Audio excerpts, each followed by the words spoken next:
আসুন আমরা দ্বিতীয় শাস্ত্রপাঠ শুনি যা আমরা পাবো নতুন নিয়মে যা ভিতরে দিয়ে প্রার্থনা করে দেবে। পত্র দুয়ের অধ্যায়।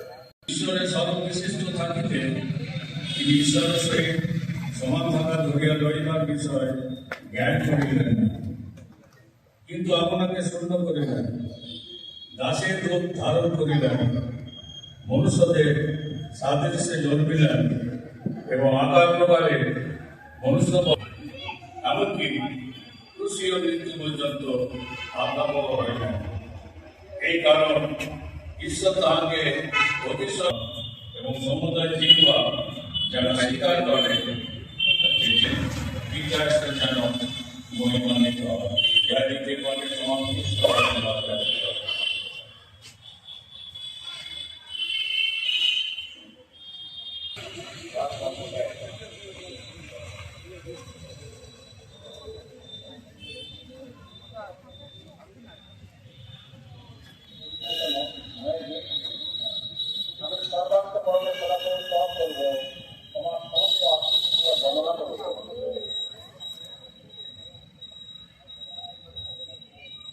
সংহার করিয়াছে, তুমি অনন্তকালের জন্য তাহাদের মান আছে।